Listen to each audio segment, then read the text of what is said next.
பிஸ்மில்லாஹிர்ரஹ்மானிர்ரஹீம். நம்ம இந்த புக்கில் ஸ்போக்கன் அரபிக் புக்கில் முதல் பாடத்தை நம்ம இப்போ பார்க்குறோம். சரியா? பிஸ்மில்லாஹிர்ரஹ்மானிர்ரஹீம். தர்சுல் அவ்வளுனா முதலாவது பாடம்னு சொல்கிறோம். சரியா? ஹாதா நம்ம ஏற்கனவே உங்கள்கிட்ட நான் ஜென்ரலாக நம்ம சொல்லியிருக்கேன்ல. ஹாதா அப்படின்னா என்ன? இது ஆதா எப்படி சொல்கிறோம்? இது இல்லை இதுவாகிறது அப்படின்னு சொல்லலாம். சொல்லலாம். முப்ததா ஹபஸ் அடுத்து சொல்லியிருக்கேன்ல. ஃபஸ்ட் நம்ம இப்போ வீட்டுக்கு அரபில் பைத்துன் பேர். பைத்துன் இப்போ மஸ்ஜித்னா பள்ளிவாசல்.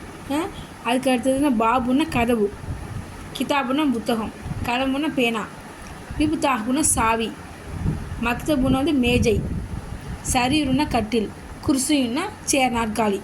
இதுதான் இந்த அரபில். இப்போ நம்ம ஒவ்வொன்றா பற்றி பார்க்குறோம். ஹாதா பைத்துன். ஹாதா நம்ம என்ன பார்த்தோம்? இது இல்லை இதுவாகிறது, வீடாக இருக்கும். இப்போ நம்ம அரபில் எப்படி சொல்லணும்? இது வீடுன்னு கூட சொல்லலாம், இல்லாட்டி எப்படி சொல்லலாம்? இதுவாகிறது வீடாக இருக்கும் அப்படின்னு நம்ம சொல்லலாம். இப்போ நம்ம ஏற்கனவே நான் சொல்லியிருக்கேன் முப்ததா ஹபர் சட்டத்தில்.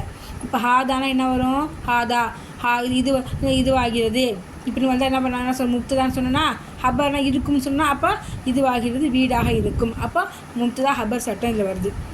ஆதா மஸ்ஜிதுன் இதுவாகிறது பள்ளிவாசலாக இருக்கும். ஆதா பாபுன் இதுவாகிறது கதவாக இருக்கும். ஆதா கிதாபுன் இதுவாகிறது புத்தகம் கிதாபாக இருக்கும். ஆதா கலமுன் இதுவாகிறது பேனாவாக இருக்கும். ஆதா மிப்தாகுன் இதுவாகிறது சாவியாக இருக்கும். ஆதா மக்தபுன் இதுவாகிறது மேஜையாக இருக்கும். ஆதா சரீருன் இதுவாகிறது கட்டிலாக இருக்கும். ஆதா குர்சியுன் இதுவாகிறது நாற்காலியாக இருக்கும். இது ஃபுல்லாகவே என்ன பண்ணும்? முப்ததா ஹபர் சட்டம் தான் வரும். முதல்ல முப்ததா அப்புறம் ஹபர். இதில் உங்களுக்கு எதாவது டவுட்டு தான் கேட்கலாம். ஏன்னா அது ரொம்ப ஈஸி. ஃபஸ்ட்டு பாடம் ரொம்ப ஈஸி தான். இன்ஷால்லா நெக்ஸ்ட்டு பாடத்தை அடுத்ததில் பார்க்கலாம். இது உங்களுக்கு டவுட்டுன்னா கேளுங்க. ஃபஸ்ட்டு இந்த வீடுனா என்ன, இதுக்கு அரபு வார்த்தை தெரிஞ்சுக்கிட்டோம்னா இது எழுதிடலாம். அப்போ இதுவாகிறது வீடாக இருக்குமா, இதுவாகிறது வீடாக இருக்கும் அப்படின்னா என்ன பண்ண ஹாதாங்கிற வார்த்தையை கொண்டு வந்து சேர்த்துட்டு எல்லாத்துக்கும் சொல்லிட்டு என்ன பண்ணோம்?